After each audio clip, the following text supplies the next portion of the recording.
Сәлеметсіздер ме, балалар? Бүгін қазақ тілі мен әдебиет сабағын бастаймыз. Сабақ тақырыбы сандық технология, сандық тексіздік, электрондық үкіметі. Сабағымыздың мақсаттары.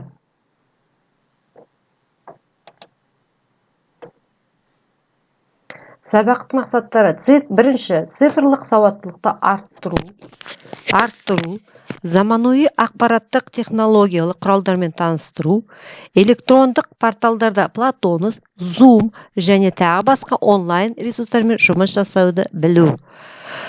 Сабаққа кіріспес бұрын бүгінгі тақырыпқа қатысты жаңа сөздермен танысайық.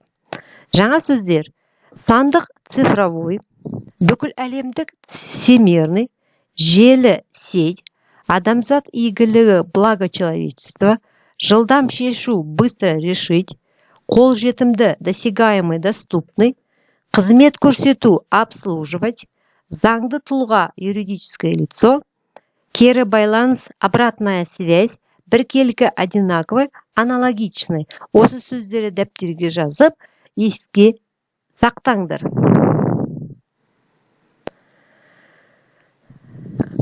Тапсырманы орындайық. 123 бетте бірінші тапсырма. Тапсырмада мынадай сұрақтар берілген. Бірінші, ақпараттық технология деген не? Қалай ойлайсың? Екінші сұрақ, ақпараттың технологиясыз өмір сүруге бола ма? Кәне балалар, ойланып көрейік. Егерде жауаптарың бар болса, өзімізді тексерейік.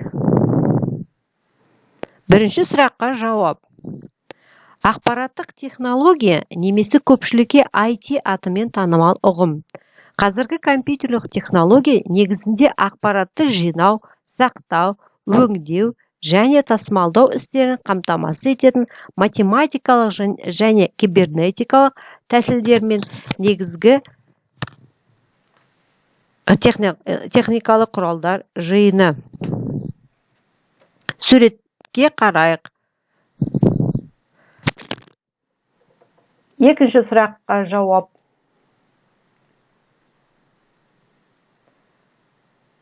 Екінші сұраққа жауап: жоқ, қазіргі заманда ақпараттық технология өмір сүру мүмкін емес. Төмендегі суреттегі жаңа технологиялар арқылы ақпаратты өздеу, өңдеу, кодтау, сақтауға болатын сіздер білесіздер. Мына жаңа технологияны қолдануға болады.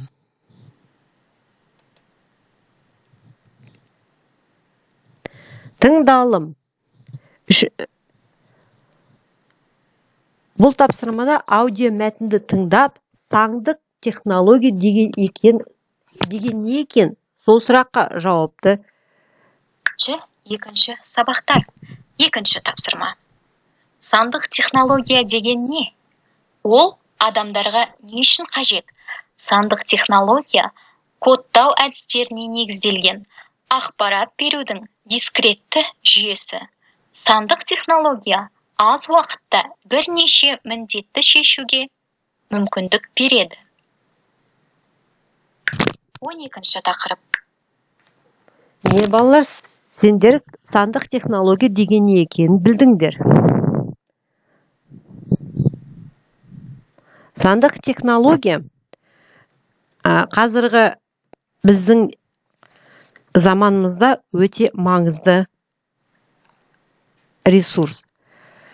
Ақпараттық технологияны сабақта қолданудың тиімділігі көптеген жаңа технологиялармен қатар соңғы кездері жиі қолдануда.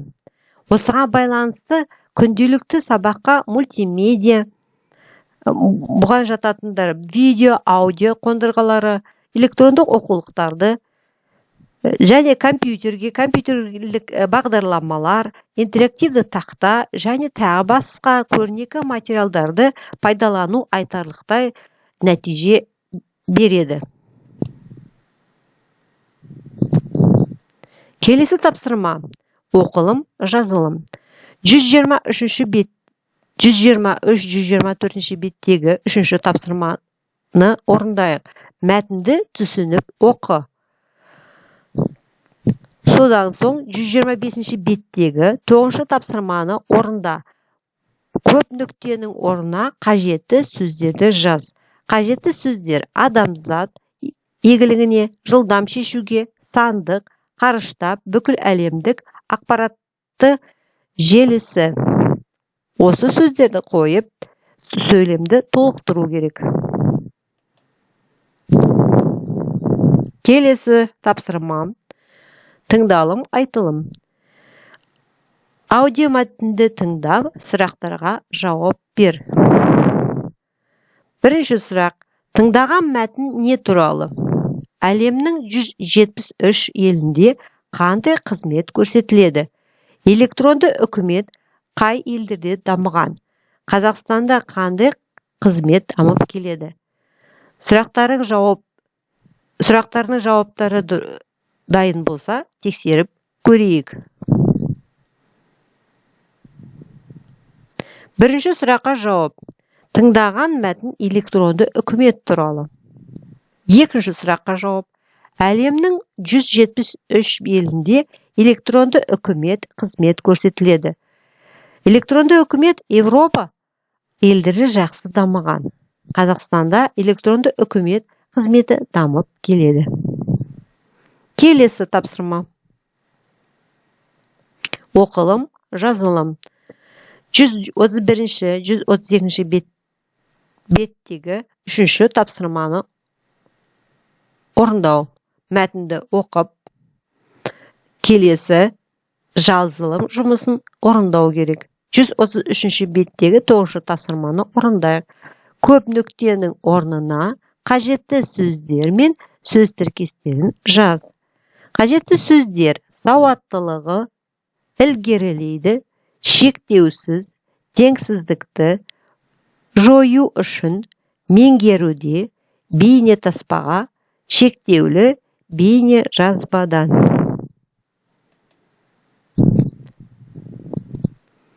Қорытынды бөлімі: өз пікіріңді білдір әдісі. Мысалы, сіздер ойларыңызды жалғастырып, сөйлемді аяқтау керек. Менің ойымша, сандық технологиясының маңызы зор. Себебі, әрмен қарай өздерің жалғастырып, сөйлемді аяқтаңыздар. Балалар, үй тапсырмасын жазып алыңдар. 132 беттегі 5 тапсырманы орындау керек. Осымен біздің сабағымыз аяқталды. Сау болыңыздар.